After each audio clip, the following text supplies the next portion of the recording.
हमने एक शुरू में टॉपिक स्टडी किया था जो था आयंस इन सॉल्यूशन।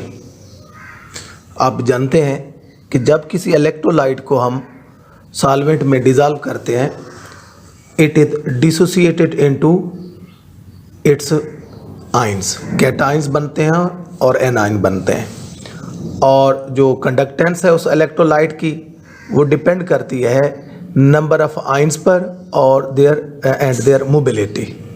तो इस तरह हम कह सकते हैं कि जो आयनिक स्पीशीज या electrolyte when we dissolve in solvent we get a polar solution. हमें पोलर सॉल्यूशन मिलेगा। तो जितनी आयंस की कंसंट्रेशन बढ़ेगी तो उस पर कंडक्टेंस के साथ साथ उस पर इफ़ेक्ट भी पड़ेगा अट्रैक्शन का। तो वो आपने फिर पढ़ा था कि डिल्यूशन की बेस पे हम वो आयनिक जो अट्रैक्शन है वो हम कम कर सकते हैं। अब जो आज का जो हमारा जो टारगेट है या कंटेंट है वो है आयनिक स्ट्रेंथ को डिटरमाइन करना। ये जो इलेक्ट्रोलाइट है जब हम डिसॉल्व करते हैं इसकी आयनिक स्ट्रेंथ क्या होगी। एक्चुअली इसको हम जो डिफाइन करते हैं वो ये है कि the half the sum of the terms obtained by multiplying the molality of each ionic species present in solution by the square of its valency। यानी कि जितनी आयनिक स्पीशीज है ना उनकी मोलैलिटी हमें मालूम हो और उनकी वैलेंसी मालूम हो और उनको सम अप कर लें मोलैलिटी को और उसकी वैलेंसी का स्क्वायर को मल्टीप्लाई करके सम अप कर दें और 2 पे डिवाइड कर दें। This will be the ionic strength. Ionic strength if we suppose we have 3 ionic species और जिसको हमने 1, 2 और 3 से शो किया है और उनकी जो मोलैलिटी है वो है M1, M2 and M3 respectively, and the valency of these ionic species are the Z1, Z2 and Z3। इनकी आयनिक वैलेंसी है। तो आयनिक जो स्ट्रेंथ है इनकी कैन बी रिटन एज, इसको हम शो करते हैं म्यू से। Mu is equal to half into M1 Z1 square plus M2 Z2 square plus M3 Z3 square. तो ये थी ionic strength. Different ionic species जिनको हम पुट करते हैं उनको मोलैलिटी वैलेंसी के स्क्वायर को सब को मल्टीप्लाई करके फिर सम अप करके 2 पे डिवाइड करके हम आयनिक स्ट्रेंथ कैलकुलेट करते हैं। हम यह एग्जांपल लेते हैं ionic species that is a sodium chloride. Sodium chloride आप जानते हैं इसमें 1 कैटायन है और 1 एनायन है, और इसकी जो आयनिक स्ट्रेंथ है it will be half into M positive Z positive square plus M negative Z negative square. Univalent electrolyte है ये सोडियम क्लोराइड। यूनिवेलेंट इलेक्ट्रोलाइट है। अभी कैटायन भी बना रहा है और उसकी वैलेंसी हमें मालूम होनी चाहिए, एनायन भी बना रहा है इसकी हमें वैलेंसी मालूम होनी चाहिए, और साथ इनकी मोलैलिटी भी। हम सपोज करते हैं कि 2 मोलैलिटी है सपोज भी के साथ ये भी वैसे देखें कि जब भी एक मोल सोडियम क्लोराइड का डिसोसिएट होता है तो 1 मोल ही सोडियम आयन बनाएगा और 1 मोल ही क्लोराइड आयन बनाएगा। तो और ये भी जानते हैं कि सोडियम पर जो चार्ज है वैलेंसी उसकी 1 है जिसको हम पॉजिटिव 1 कहते हैं, और जो सोडियम क्लोराइड है उसकी वैलेंसी नेगेटिव 1 है।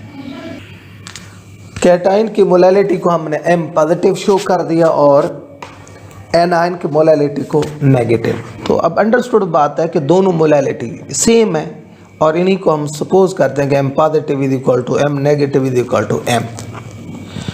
तो यहाँ हम M पुट कर देंगे और उनकी वैलेंसी 1 है, 1 का स्क्वायर 1 आएगा। तो ओवरऑल जो है इनकी जो आयनिक स्ट्रेंथ होगी will be equal to molality. It mean if electrolyte is univalent like sodium chloride, potassium bromide, potassium chloride, ammonium chloride, etc. The ionic strength of such type of electrolyte will be equal to molality. अब यहाँ इसमें आप इस तरह calculation भी कर सकते हैं कि यहाँ एक एग्जांपल कोट की गई है कि calculate ionic strength of 0.1 molar solution of sodium chloride. तो इसमें फार्मूले के मुताबिक जो सोडियम की मोलैलिटी है वो 0.1 है और क्लोराइड की भी 0.1, सोडियम की जो वैलेंसी है 1 है और क्लोराइड की 1 है, तो उनका आप स्क्वायर लें और इनको मल्टीप्लाई करें, सम अप करें, डिवाइड करें और इसका जो रिज़ल्ट आएगा वो that will be equal to 0.1.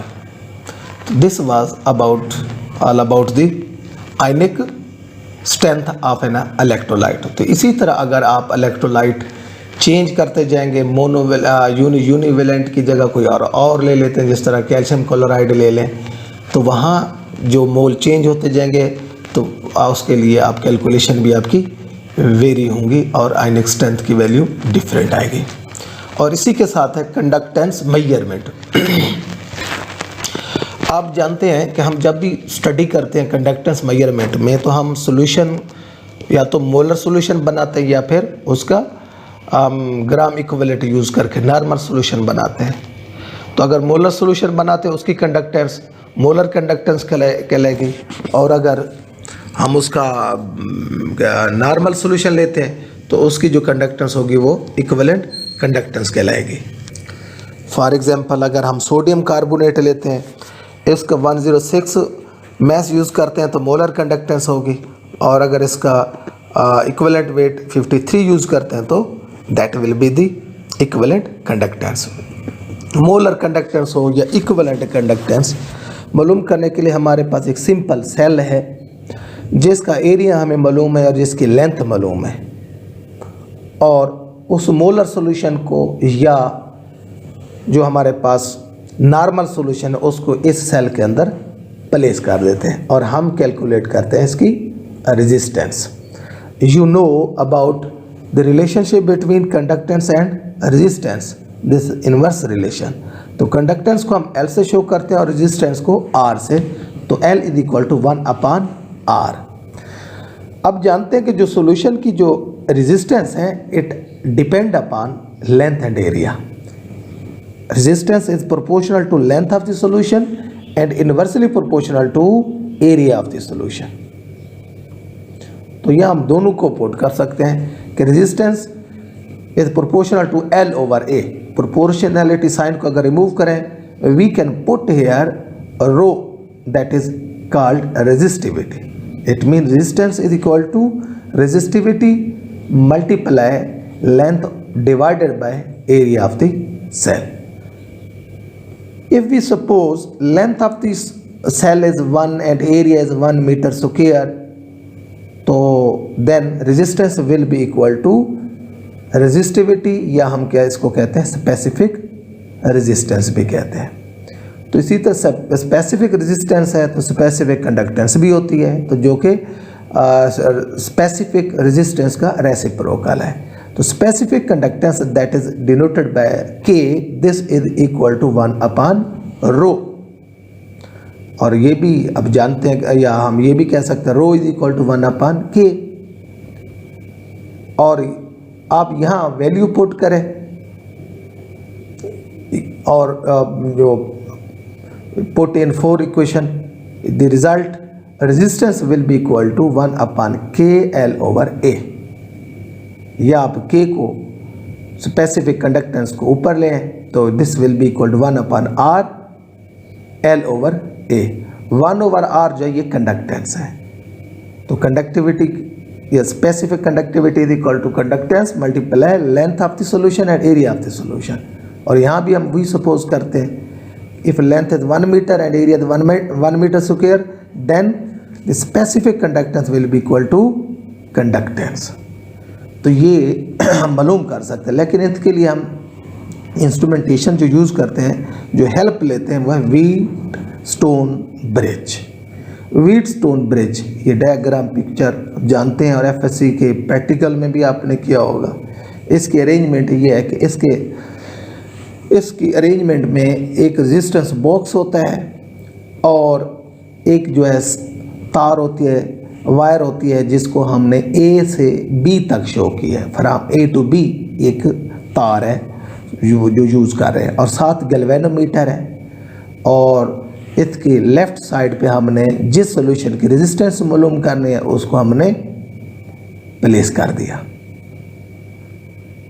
ठीक है, अब हमने करना ये है कि जो गैल्वेनोमीटर है इसकी को जो नोब है इसको हमने मूव करवाना है फ्रॉम ए टू बी, और रेजिस्टेंस बॉक्स की हेल्प से हमने देखना ये है कि किस पॉइंट पर गैल्वेनोमीटर में से जो करंट पास हो रहा है दैट इज 0, उस पॉइंट को नोट करना है।